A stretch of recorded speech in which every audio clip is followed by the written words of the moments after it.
Shalom Varacha, mes chers amis. Aujourd'hui, une histoire que j'ai écoutée du Rav Snir Goueta. Il y avait un monsieur qui était en Pologne et c'était un monsieur qui n'avait pas d'enfant. Mais il a rencontré là-bas en Pologne un ami. Il lui a dit écoute, tu sais, je n'ai pas d'enfant. Il y a un kever juste là de Rav Elimelech Milijensk. Ce kever là, c'est un grand sadique. Tu vas prier là-bas, tu pourras avoir un enfant. Ça fait 8 ans que tu attends les enfants. Peut-être que ça va t'aider. Je dis, mais c'est quoi prier? Mais je dois faire quoi là-bas? Je dis, bon, viens avec moi, tu viens avec moi.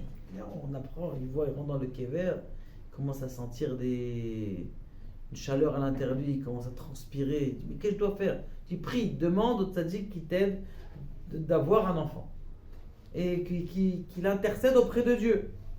Il dit, d'accord. Il commence à prier. Commence à ressentir, lui il était complètement, il ne connaissait pas du tout la religion. Il commence à prier, il sent des choses extraordinaires. C'est la première fois qu'il avait une connexion avec Dieu, avec un tzaddik. Après 1 heure de prière, de pleurs, ils s'en vont, et chacun il rentre dans son truc, et il rentre en France, il rentre en Israël.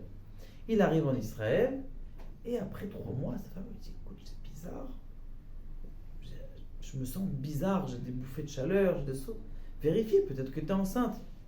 Et lui, il va faire une vérification. Il dit, ouais, c'est sorti positif. Il va faire une vérification avec le sang, pas avec le... Il dit, va, et elle fait une vérification positive. J'ai oublié de vous dire que son copain, il lui a dit, si tu as un garçon, tu devras appeler ton fils Elimelech, comme Rabbi Elimelech Milijensk. Il a dit d'ailleurs une très belle phrase, Rabbi Elimelech Milijensk, que les Ashkenazim, que les Sfardim disent tous les jours. Pas les Sfardim, les Chassidim.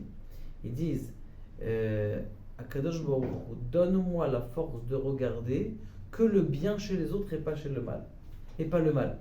De ne regarder que le bien chez les autres. Il y a une chanson d'ailleurs de Avraham Fried qui chante comme ça. Ils disent je n'irai Ma'alot et pas les Chesronot. Et grâce à ça, l'amour, elle va venir dans le monde. L'amour, elle vient que si tu regardes le bien. Si tu regardes le mal, tu finis dans le mal. Bon, ce qui se passe, c'est que donc la grossesse avance. Et au bout du 5e mois, c'est quoi? Un garçon extraordinaire. 8e, 9e mois, Mazal Tov, l'accouchement, il arrive à l'hôpital. Le bébé, il sort, extraordinaire, heureux. Les parents, après 8 ans d'attente, ils sont le plus heureux du monde. Et le mari, maintenant, il se rappelle qu'il y a 1 an pile auparavant, eh bien, il a promis au tzaddik que s'il avait un enfant, il allait l'appeler Elimelech. Bon, il va voir sa femme, il dit, écoute, regarde, je veux te dire, l'année dernière, tu sais, j'étais en Pologne, je ne t'ai pas raconté parce que je ne savais pas si ça allait marcher ou pas. J'ai prié, mon ami il m'a amené, il le raconte, j'ai senti. Il dit, écoute, il faut qu'on appelle notre fils Elimelech. Sa femme elle lui dit, Elimelech, c'est quoi ce nom de grand-père là? On va pas appeler notre fils Elimelech, je comprends pas. Attends, c'est un nom de grand-père. Il lui dit, bon, écoute, il n'y a pas d'Elimelech, tu vas pas me donner, pas d'histoire, tzaddik, pas tzaddik, moi je connais pas ces histoires-là. Nous on ne connaît pas la religion, laisse-moi tranquille. Bon, il appelle un rav, il appelle son ami, il dit, demande au rav. Le rav lui dit, écoute, je me prends la tête avec la femme, moi je commence à faire des problèmes de shalom bayit. Il dit, tu ne prends pas la tête avec ta femme. Tu mets le deuxième nom, ce qu'elle te dit ta femme, en premier nom, Yosef, il s'appelle Yosef, tu dis Yosef Elimelech. Il veut s'appeler Moshe Elimelech, tout va bien. Ok, super. Ils arrivent à la Brit Mila, le Moël, et il fait le Kiddush, Veikare Shemo Israël, et son nom, ça sera quoi?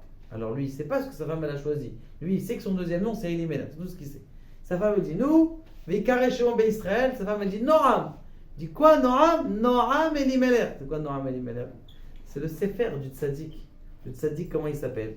Noam Elimelech. Ça veut dire qu'en vérité, il a appelé son fils au nom du tzaddik. Quand quelqu'un il veut faire quelque chose, quand il a la volonté de faire quelque chose, eh bien en fin de compte, il finit par l'avoir. Il faut avoir et développer sa volonté. Et de savoir que quand quelqu'un il développe sa volonté, extraordinaire, tout marche. Baruch Adonai le'olam amen.